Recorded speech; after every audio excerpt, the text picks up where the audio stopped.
So yes, my name is Veronique. My name is Fettes Falconer. My name's Sally. So I'm 59 years old. I'm a musician, music teacher. I'm a member of Sustainable Australia, the political party. I work as a spiritual companion. A retired teacher of humanities.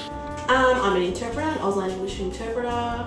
My main focus during my life has been working to save natural areas and wildlife and plants, biodiversity. I'm more active with Sustainable Population Australia. I'm a mother. I'd always been toying with the idea that I'd stop with 2 because For me, that felt like the right place. I didn't rule out the option of having 1 or 2 children. I've decided to commit to a child-free lifestyle. You know, it's not that I'm choosing not to have children because I don't like children, on the contrary.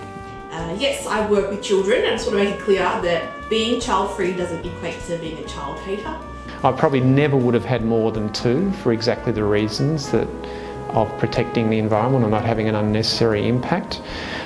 I think the first thing that I knew from a young age was that I really wanted children. I had a sense of what it might even feel like physically. I knew from a very young age that it wasn't for me. It was a no-brainer. You know, there's kind of selfish reasons for having children, just as there is selfish reasons for not having children. A major focus of my life has to be activism. I like independence and I like calm. I think that it would have made it more difficult to pursue the things that I think are important and those things that I love. I think younger generations are sort of think, well, life's too expensive, you know, if it's out with kids, you know, they just can't even buy a house. So I've really noticed that when families go from having 2 children to 3, they really need to upsize their whole life. my wife wanted 3 and she wanted a daughter. And I said, I'm sorry, but I'm going to have a vasectomy. And I think even when I was growing up, there was some sense that having 2 children reflected some level of environmental responsibility. I was born in 1947 in Rhodesia. My family's from Argentina. Where I come from, it's a beautiful little island in the middle of nowhere. Whereas in Argentina it was just like you reach a certain age and just like that. I would have been a totally different person if I hadn't come here, because the expectation is, you know, you couple up, you get married and have babies, and yeah, that's just what you do there. But at that time we were all concerned about the burgeoning population. Yeah, it was something of an anomaly if you reached a certain age and somehow you hadn't had a child. I've never felt a particular pressure to have children, so I guess I've been pretty lucky in that regard. I guess I grew up in an environment where environmental values had a high importance. My maternal grandmother, she's like this God-fearing, very old-fashioned, traditional woman from Rodrigues Island, where I'm from. Yeah, there's definitely a bit of family pressure. And she turns around and she says to me in Creole, my language, she asks me, so when are you going to have kids? Why don't you go to church? When are you going to get a husband and you know, start all that? And I turned around and said to her, no, I'm not into it. It's not for me. And you know, we had a good chuckle because we understand each other now. But I had a vasectomy soon after landing here in Perth from London with my wife and 2 kids. And I've made a commitment for having a vasectomy. Okay, so I've got 3 words. Dr. Judith Fleming. This person is my hero, and she is the one who made my self-mectomy possible. I don't think a lot of people know what a vasectomy is. A laparoscopic bilateral self-mectomy, that in layman terms, that means it's a keyhole procedure, and they remove your fallopian tubes. But I wasn't watching it, but but from what I understand, they cut up the vas, it's the tube that carries the sperm. Having that surgery was very important because it gave me peace of mind.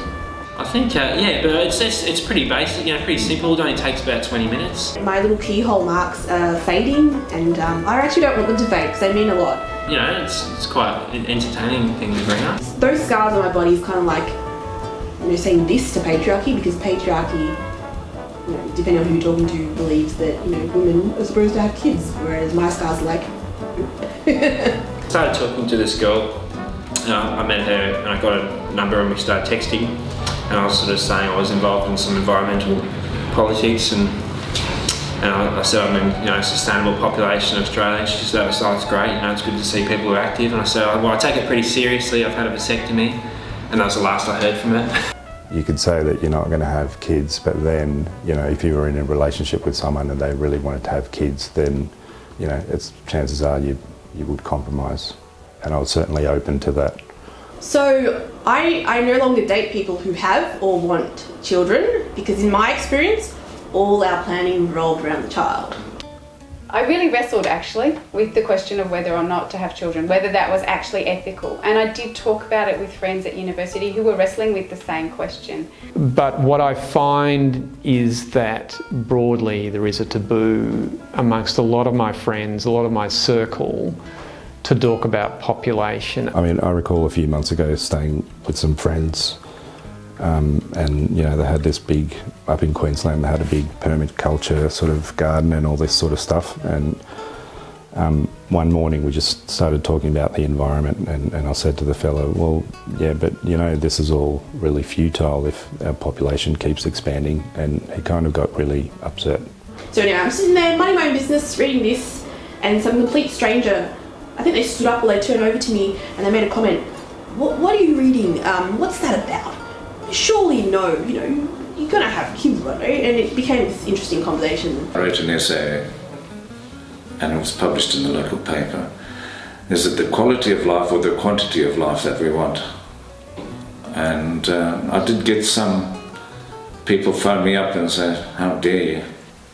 I remember learning about how many people there were on the planet, but not just that, how fast we've risen so recently, and I find that very alarming. The things that I am so passionate about is the natural world. It grieves me in quite a physical sense to see nature or species being impacted by human actions. I go back, I love the country, I love the people, but I despair at the environmental degradation. Personally, if I did have a biological child, I'd always have this constant guilt that, oh my god, I've just created this other human that's going to, suck resources from the planet, and the resources are finite. So yeah, it's nice for me not to have that guilt. But each time you could just see the environmental degradation associated with the explosion in the population. The world population graph is certainly was something that woke me up and has kept me awake. But it shows, it's a graph, and it shows the year at the bottom, and then it shows the amount of humans, and that goes up. And as that goes up, the amount of wildlife, more humans equals less nature. There was these books coming out on zero population growth. Paul Ehrlich. I went to a conference 5 years ago in Sydney on growth and steady state economy, and that was a light bulb moment. I just had this sense we are way beyond limits to growth. As the population grows, more and more industries become unsustainable and unethical. The big businesses, they want more people. In terms of infrastructure and resources and all that stuff, things are looking fairly dismal, you could say. As David Attenborough has said, nearly every single issue, environmental and otherwise, is more difficult to solve the more of us there are. Even though I'm only one person, I do believe that each of us making decision has an impact on the world. We must keep on educating.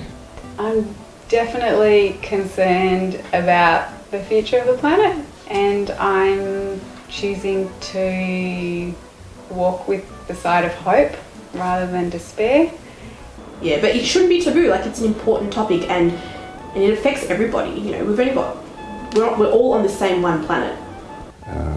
There hasn't never been this many people before, so we don't know how that plays out. it's challenging, and I would love to find ways that we can have more open conversations about this while respecting people's choices, but also really putting it out there on the table so that people take it into consideration as one of the things that they're thinking about.